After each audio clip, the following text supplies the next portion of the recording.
What's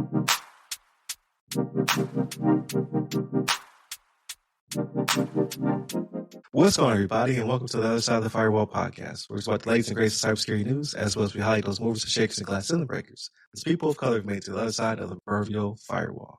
My name is Ryan Williams, and as always, I'm joined by Shannon Tynes. What's up? What's up?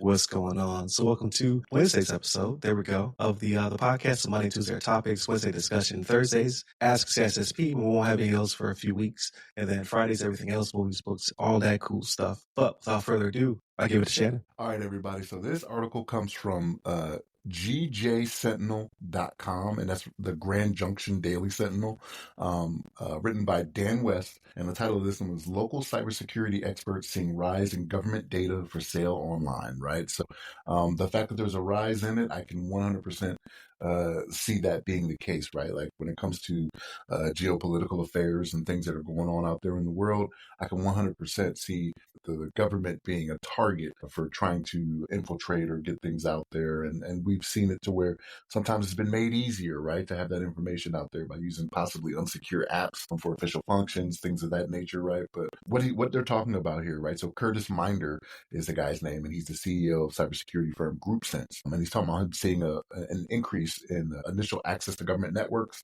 government systems, trading, dumping classified information being out there. Like, it's not like it's something new, but what he's talking about is seeing an uptick in it, right? So like we've seen stuff that's like from WikiLeaks, we've seen the Snowden stuff, right? Like where you have somebody that's considered a bad actor just putting stuff out there, but you're seeing it more and more, right? And I think again, because of what's going out there in the world, there's an uptick in these types of things, right?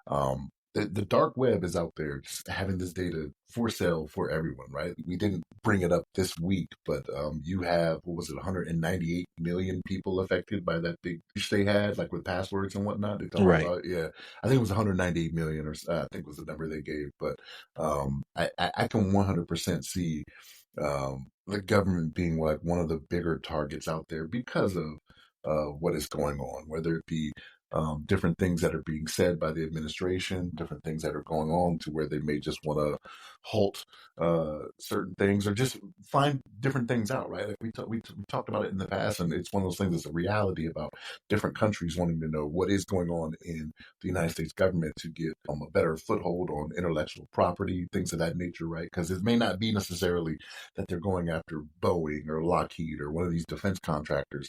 It can be easier to just find that one whale that's going to give up the information out there, but it's out there, folks, right? In Minder, the CEO here, he talks about how he hasn't gone through and counted it up, but he says it's several times the normal volume, right? And he talks about how it comes in waves. He's like, there's a wave where you see it a lot, and then it's like kind of feast or famine. Is kind of how he's describing it. But I think it's one of those things where if you work in the federal government, like I say we, right? Being an employee of the federal government, we know what needs to be done and what should not be done. Right? Sometimes it's unavoidable. Sometimes you're using a technology that just, it gets exposed somehow. There's a 0 day or an environment is not as secure as it needs to be. But I can almost guarantee you the majority of this is someone just putting the information out there, right? Whether it be through phishing or, like I mentioned before, using an unsecured app for government means, just putting stuff out there that doesn't need to be put out there, right? Because again, social media is one of those things, and I teach this in the classes that I do. Social media is one of those things where you have to be careful what you are putting out there, right?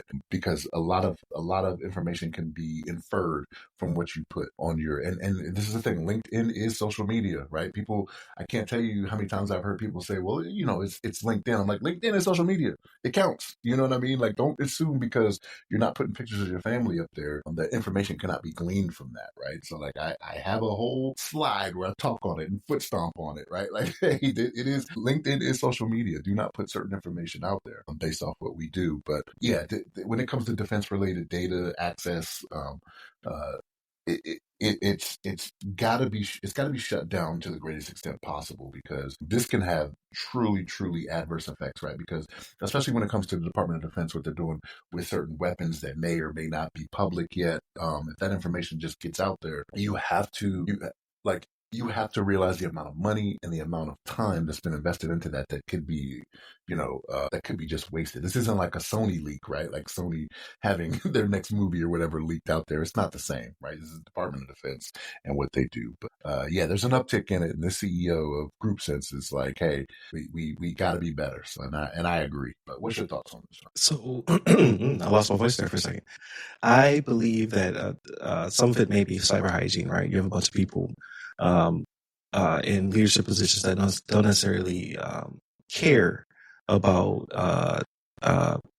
the way that they communicate with one another and share information, things of that nature, right? And unsecure means, I mean, we've talked about that in previous episodes. I think overwhelmingly, that it's because they laid off almost 300,000 people in very recent times, right? The Department of Government Efficiency let go of over 280,000 federal workers. They created a bunch of insider threats. Just saying it. Not saying that you should be leaking information or anything like that. Like you sign the DAs, you have ethical and moral obligations, right? To protect that information, to protect your nation. But if you have an influx of people abruptly being terminated from their positions, whether it be because their contract was terminated or because they were laid off or furloughed or whatever from government work, you're going to have a few bitter apples in there. Right. And you're just compounding it with the just chaos and churning these people out. Right. People don't know if they're going to work, if they're not going to work. So the people are acting within the moment, just as they don't understand what's going on.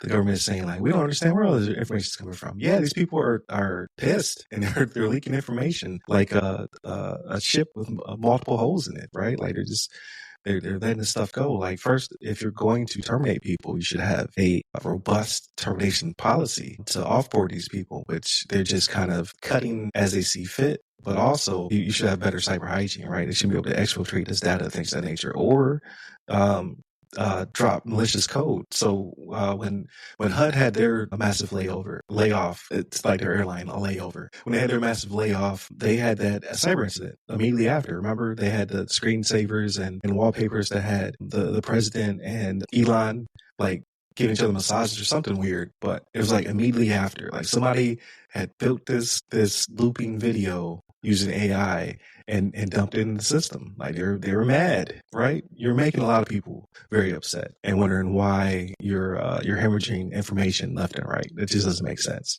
You should have done this better. People should not be leaking information. Don't get me wrong. Like, I'm not a proponent for that whatsoever. Like we've had top secret clearances since we were teenagers, right? That you're supposed to, like, should be kind of ingrained in you to not do what they're doing because of not only because it would make you a bad person, but also because it could put you in prison. But if you terminate over 250,000 people almost at once, this is going to happen to you. You actually went a direction I didn't think you were going to do. So when you were like overwhelmingly, I thought you were going to point to a nation state. I think this nation state is doing it. Like the Doge thing didn't even come to mind for me. And I'm like, man, I'll be damned if that's not a great point. You know what I mean? Like there is definitely a lot of disgruntled people out there. Yeah, a lot.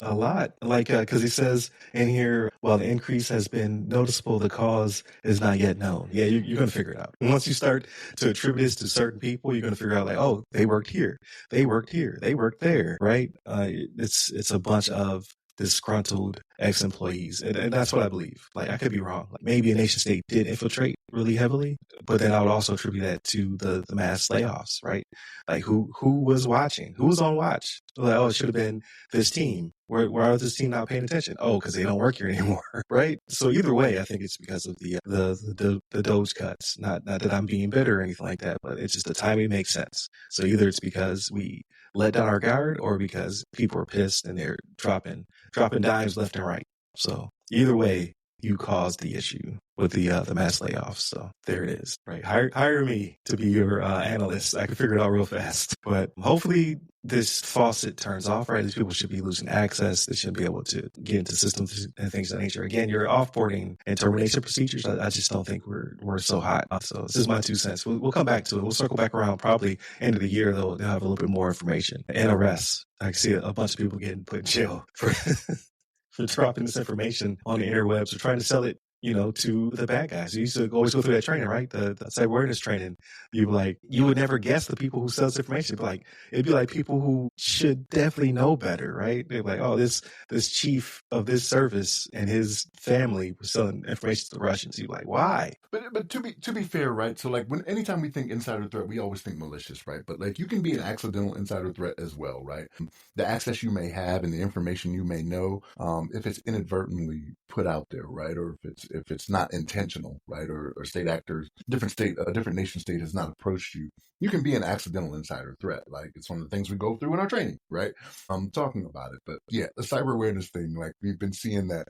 If you've had access to certain networks in the DoD, you've been doing that every year for several years, right? So yeah, it's not new. Yeah, we'll see. We'll see what next year looks like. Like they'll do the stats for 2025, which is a remarkable year for many different reasons, and we'll be like, oh man, we need to tighten it up. So I can see 2026 being a year of better cyber hygiene because of all of this nonsense, all of this chaos that's ensuing right now. Definitely continue to check us out throughout the week. So again, Monday, Tuesday are topics, Wednesday discussion, Thursdays Ask a CSSP, and Fridays everything else, movies, books, games, all that cool stuff. You can hit us up by the website to go by our name. You can go directly to theothersideofthefirewall.com or ramcyber.io to catch all of our content, whether it be on the radio, public access, things of that nature, as well as your podcast platforms of choice. And then you can hit me up personally. I'm at RY Security Guy. That's RY Security Guy. You can find me on LinkedIn primarily. Yeah, send me a message. Let me know. Give me some feedback, things of that nature.